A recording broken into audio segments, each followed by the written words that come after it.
Hola, amantes de la literatura y las historias que dejan huella. Hoy vamos a viajar en el tiempo a la España del Siglo de Oro para desentrañar una de las obras más ácidas, divertidas y trágicas de nuestra lengua, la vida de Lazarillo de Tormes y de sus fortunas y adversidades. Olvídense de la versión infantil que quizás les contaron en el colegio.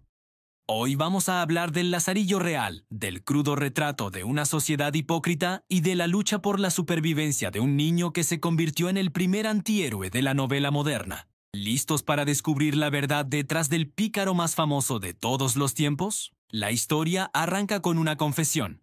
Un tal Lázaro de Tormes, ya adulto, escribe una carta a una figura de autoridad, a vuestra merced, para explicarle el caso. ¿Y cuál es ese caso?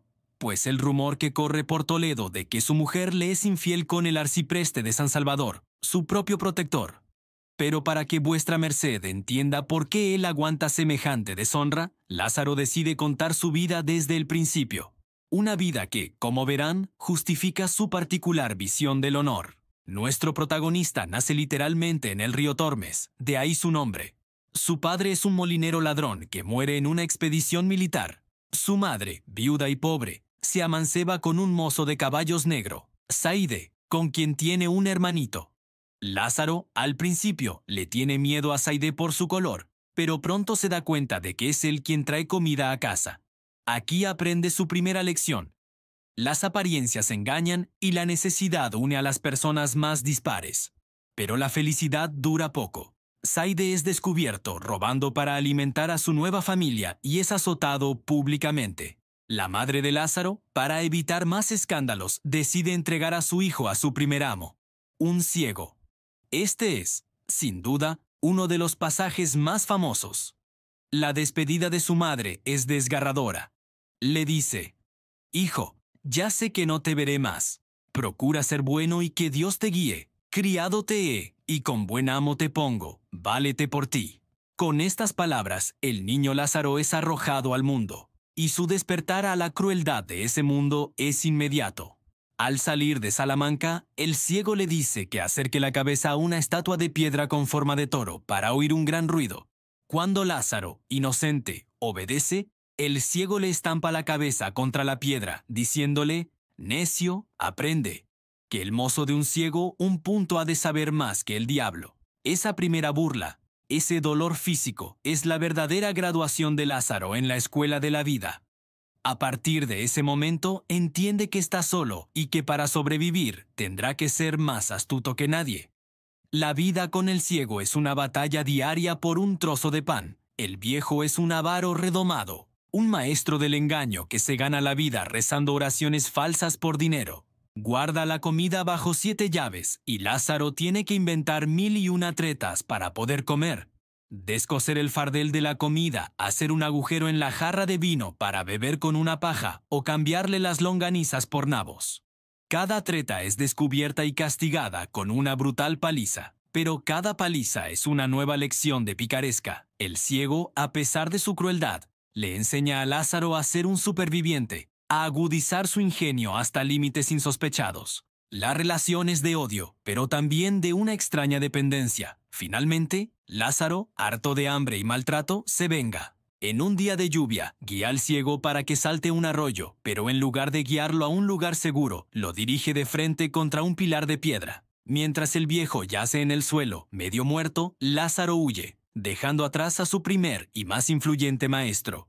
Después del ciego, Lázaro cree que su suerte va a cambiar. Su segundo amo es un clérigo de Maqueda. Si el ciego era avaro, este clérigo es la avaricia personificada. Guarda el pan de la misa en un arcón viejo y cerrado con llave, y solo le da a Lázaro los huesos roídos de las comidas y una cebolla cada 4 días. El hambre de Lázaro se vuelve tan insoportable que se convierte en una obsesión.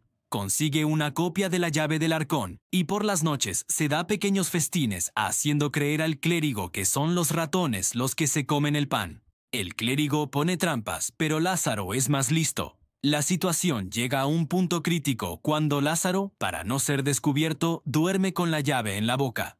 Una noche, el silbido del aire al pasar por el hueco de la llave delata su escondite. El clérigo, pensando que es una culebra, le da un garrotazo tan fuerte en la cabeza que lo deja inconsciente por 3 días. Al despertar, el clérigo lo despide diciéndole: «Tú buscas amo, pero yo creo que tú has de ser maestro de muchos».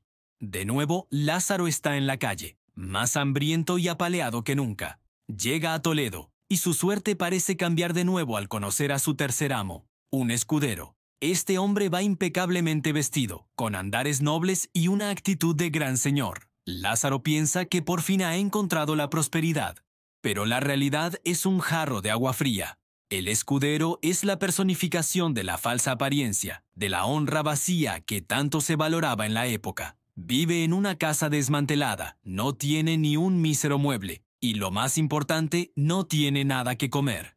Es un hidalgo pobre que prefiere morir de hambre antes que trabajar y manchar su honor. La situación se invierte de una forma irónica y trágica. Ahora es Lázaro, el sirviente, quien tiene que mendigar por las calles para alimentarse a sí mismo y a su amo. Lázaro siente lástima por él. Comprende que su amo es víctima de un código social absurdo. Un día, los dueños de la casa vienen a cobrar el alquiler y el escudero simplemente desaparece, dejando a Lázaro con la deuda. Es el mundo al revés. Tras el escudero, Lázaro pasa por una serie de amos que representan diferentes estamentos de la sociedad. Sirve a un fraile de la Merced tan aficionado a los asuntos mundanos y a caminar que Lázaro rompe sus primeros zapatos siguiéndole. Luego a un buldero, un vendedor de bulas papales falsas, que es un maestro del teatro y el engaño. Monta espectáculos con un alguacil compinchado para hacer creer a la gente que sus bulas tienen poderes milagrosos. Con él, Lázaro aprende que incluso la fe puede ser un negocio. Después sirve a un pintor de panderos, un trabajo breve, y a un capellán.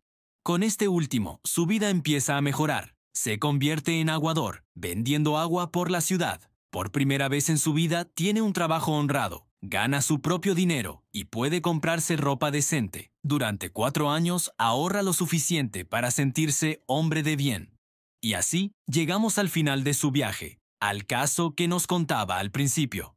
Tras trabajar como ayudante de un alguacil, un oficio peligroso, Lázaro consigue el puesto de pregonero de vinos en Toledo. Es un cargo real, ofrecido por el arcipreste de San Salvador. Por fin ha alcanzado la estabilidad, lo que él llama la cumbre de toda buena fortuna. Pero esta cumbre tiene un precio. El arcipreste le propone casarse con una de sus criadas. Lázaro acepta, feliz de sentar la cabeza.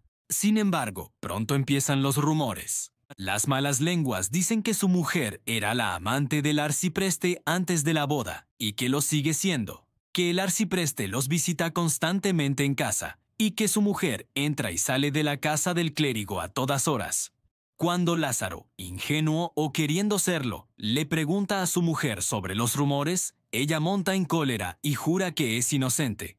Entonces interviene el arcipreste, su protector. Le dice a Lázaro que no haga caso de las habladurías, que lo que importa es su honra y provecho. Le asegura que su mujer es una buena persona y que en su casa siempre encontrará apoyo y bienestar. Y Lázaro, nuestro Lázaro, el que fue engañado por el ciego, el que pasó un hambre atroz con el clérigo, el que mantuvo a su amo el escudero, decide mirar para otro lado, decide que su paz, su estabilidad económica y su plato de comida caliente valen más que el honor del que todos hablan. Le dice al arcipreste que está dispuesto a jurar que su mujer es la mujer más honrada de Toledo y que matará a quien diga lo contrario. Ha aprendido la lección final. La honra no da de comer. La supervivencia material es lo único que importa en un mundo donde todos, desde el ciego hasta el arcipreste, son hipócritas. La novela se cierra con Lázaro, afirmando que se encuentra en su prosperidad y en la cumbre de toda buena fortuna. Pero es una cumbre amarga, un final cínico. Lázaro ha escalado socialmente. Sí, ha pasado de ser un niño abandonado a tener un oficio y una casa. Pero para ello, ha tenido que renunciar a su dignidad. Ha aceptado ser un cornudo consentido a cambio de seguridad. Esta es la gran crítica del autor anónimo de la obra. Una crítica feroz a una sociedad obsesionada con la honra y las apariencias, pero podrida por dentro. Lázaro no es un héroe, es un antihéroe, un producto de su tiempo. Su historia es el reflejo de la miseria, el hambre y la corrupción moral de la España del siglo XVI. Y por eso, 500 años después, su voz sigue resonando con una fuerza increíble. Nos obliga a preguntarnos, ¿qué estaríamos dispuestos a hacer nosotros para sobrevivir? Espero que hayan disfrutado de este viaje al lado oscuro del siglo de oro. El Lazarillo es mucho más que una simple historia de pícaros. Es un espejo en el que todavía hoy podemos ver reflejadas muchas de nuestras propias contradicciones. Si les ha gustado, no olviden darle a like, suscribirse y compartirlo. Nos vemos en la próxima historia.